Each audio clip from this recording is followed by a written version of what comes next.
J'étais assise au café avec une collègue, mangeant mon déjeuner ce vendredi. Il était 12h49 quand mon téléphone a sonné. J'ai jeté un coup d'œil à l'écran, puis j'ai cligné des yeux forts pour m'assurer que c'était réel. C'était un numéro qui était dans mon téléphone depuis plus de 20 ans, mais il n'avait jamais appelé. Je me suis levée et suis sortie sans explication, le cœur serré. « Allô ?» ai-je dit, sachant que cet appel changerait tout et craignant le pire. « Salut Chloé, c'est moi, Kevin. Tu peux parler ? Je comprendrai si ce n'est pas le bon moment. » « Il n'y a jamais de mauvais moment pour te parler. J'adore toujours te parler, ai-je dit, essayant de retenir mes émotions. Ça va paraître complètement ringard, mais j'ai trouvé une lettre que tu m'as écrite et je devais juste t'appeler. Je me sens horrible de ne jamais y avoir répondu. Mon Dieu, c'était il y a 10 ans, ai-je dit. Je me suis toujours demandé si tu l'avais reçu.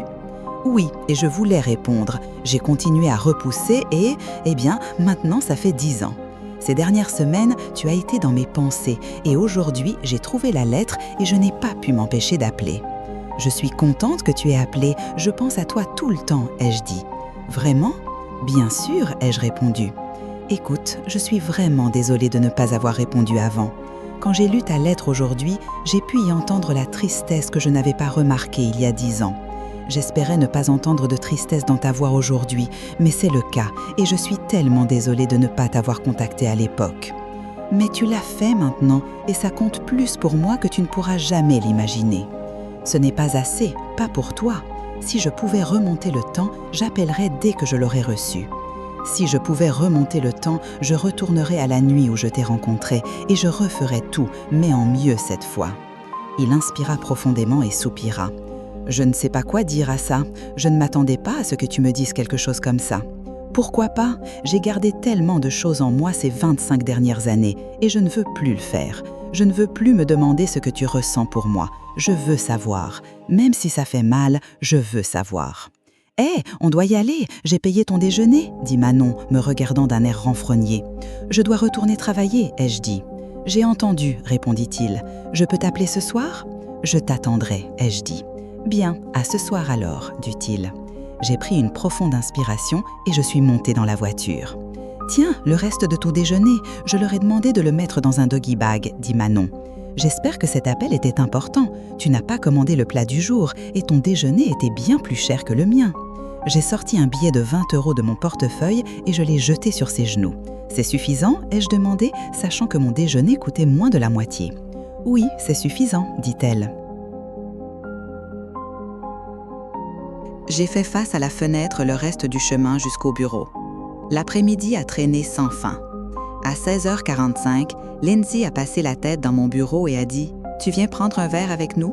« Non, pas cette fois » ai-je dit. « S'il te plaît, je ne veux pas y aller seule avec eux. Tu es la plus amusante. » Je ne serai pas amusante ce soir et j'attends un appel. Peut-être la semaine prochaine, ai-je dit. Ça doit être important. J'espère que tout va bien.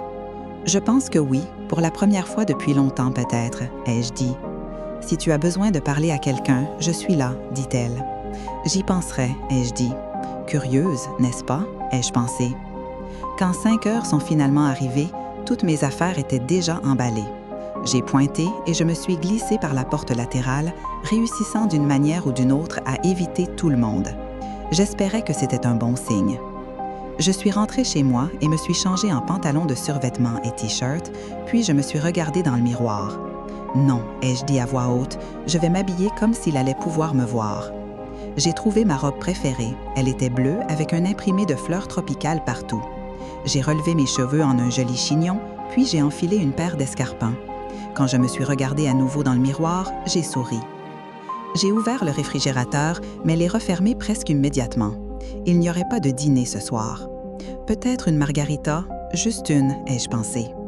Après avoir préparé la boisson, un double, j'ai pris mon téléphone dehors et me suis assise sur la balançoire et j'ai attendu.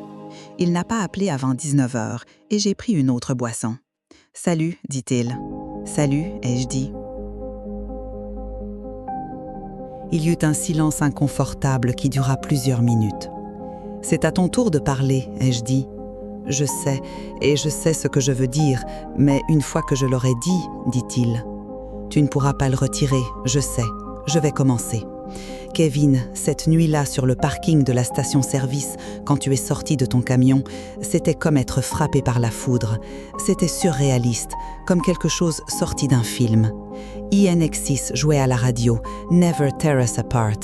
À ce moment-là, j'ai su que je t'aimais et je souhaite de toutes les cellules de mon corps que j'ai été à la hauteur de ce moment pour toi, pour nous. Mais je ne l'ai pas fait et j'en suis tellement désolée. Je ne te l'ai jamais dit avant parce que j'avais peur de te perdre, mais je t'ai perdu quand même. Alors aujourd'hui, je te le dis, tard, certes, mais j'espère pas trop tard. Tu l'as ressenti aussi ? Je voulais te jeter dans mon camion et conduire aussi loin que nous pouvions aller et commencer une nouvelle vie, et je ne connaissais même pas encore ton nom.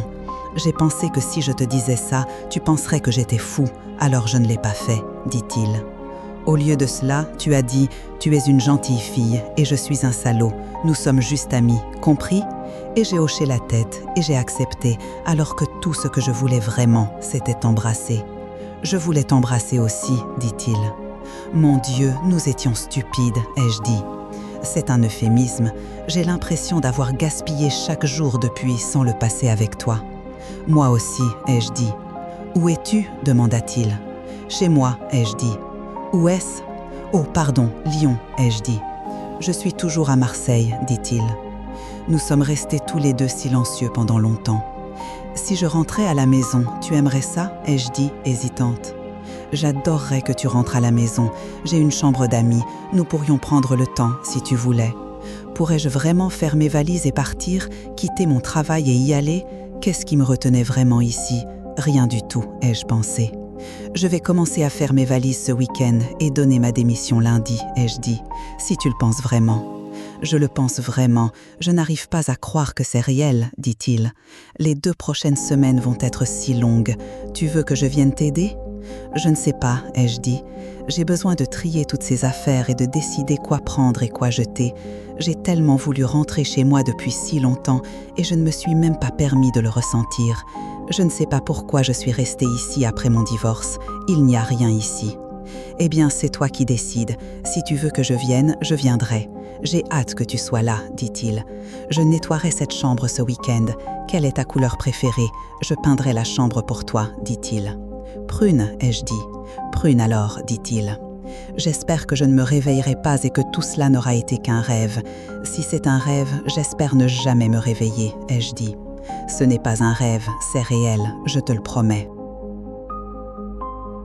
Nous avons parlé jusqu'au lever du soleil. Nous avons comblé toutes les années manquantes et partagé nos espoirs pour celles à venir. Alors que nous raccrochions à contre-cœur, il demanda « Je peux t'appeler ce soir ?» « Je serais triste si tu ne le faisais pas, ai-je dit. Mais j'ai besoin de commencer à trier et à emballer. J'ai besoin d'appeler et de trouver un camion pour amener mes affaires chez toi. J'ai hâte de rentrer à la maison. »« J'ai hâte que tu sois là, dit-il. » Je n'avais pas grand-chose. J'ai laissé la plupart de ce que j'avais dans la maison que je partageais avec mon ex. Ce que j'avais venait principalement de friperies et de brocantes. Je vendrais la plupart au lieu de les déménager. La liste de ce que je prenais était courte.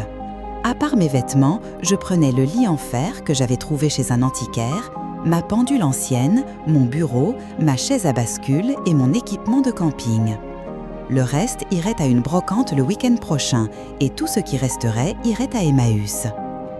J'ai donné ma démission dès lundi matin et j'ai vidé mon bureau de tout ce qui était personnel, ce qui n'était pas grand-chose.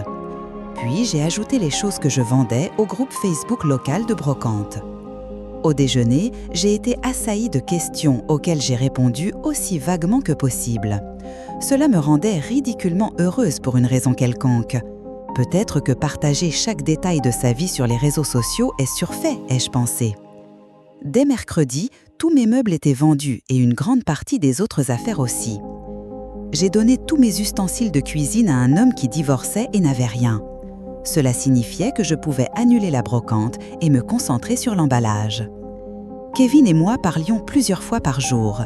Je n'aurais jamais pensé ressentir cela un jour. Je pensais avoir raté ma chance d'être amoureuse. Je n'avais pas réalisé à quel point j'avais été malheureuse jusqu'à ce que je ne le sois plus. Tous mes amis et collègues ont vu le changement, mais ils n'avaient aucune idée de ce qui le causait et je ne leur disais rien. Le lundi suivant, tout était emballé sauf les choses que j'utilisais tous les jours. Ma voiture était pleine de choses que j'emportais avec moi.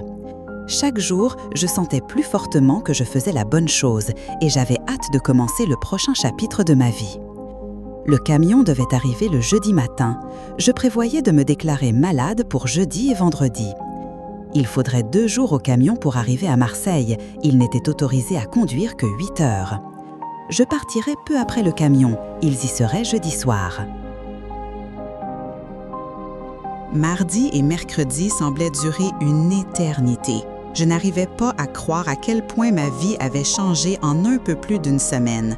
J'avais un travail qui me rongeait l'âme, sans espoir de quelque chose de mieux. Maintenant, le monde entier semblait s'être ouvert et tout semblait possible. Je me suis réveillée jeudi matin et je me suis sentie plus vivante que jamais. J'ai couru au coin de la rue pour prendre un petit déjeuner, j'ai pris une douche et j'ai emballé tout ce qui n'était pas déjà emballé. Puis j'ai attendu le camion. Il devait être là à 8h30, ils étaient en avance. Il ne leur a fallu que 30 minutes pour charger le camion. J'ai signé les papiers et ils sont partis. J'ai traversé mon petit appartement une dernière fois, j'ai posé mes clés sur le comptoir et je suis sortie par la porte pour commencer ma nouvelle vie. C'était un trajet de 10 heures. J'ai parlé à Kevin presque tout le long du chemin. Quand j'étais à 2 heures de route, il m'a dit qu'il avait des choses à faire pour se préparer à mon arrivée et qu'il voulait que je puisse me concentrer sur la conduite à mesure que je me rapprochais. Quand je suis entrée dans les limites de la ville, j'ai senti une paix m'envahir que je n'avais pas ressentie depuis si longtemps. J'étais à la maison, là où j'aurais dû rester. J'ai passé des points de repère qui m'ont rappelé tant de souvenirs, surtout de Kevin. Ces 2 derniers kilomètres ont semblé durer une éternité, mais finalement, j'ai tourné dans sa rue et dans son allée. Mes mains transpiraient et j'avais des papillons dans le ventre. « Oh mon Dieu, ai-je pensé? Je ne l'ai pas vu depuis 10 ans et s'il détestait comment j'ai changé. » J'ai pris une profonde inspiration et je suis sortie de la voiture. La porte arrière était ouverte et je suis entrée dans sa cuisine. Je ne l'ai vu nulle part. Il a changé d'avis quand il m'a vu sortir de la voiture, ai-je pensé. Je me suis retournée pour fuir. Puis j'ai pensé, et si je l'avais surpris dans la salle de bain ou quelque chose? J'étais debout dans la cuisine, face au salon et au couloir, alors que les minutes s'écoulaient, l'envie de fuir grandissant de plus en plus, quand je l'ai senti bouger derrière moi. Je me suis retournée lentement et il était là. Je l'ai serré dans mes bras aussi fort que possible. Il a fait de même. Je ne sais pas combien de temps nous sommes restés comme ça, mais à ce moment-là, j'ai su que j'étais enfin rentrée à la maison.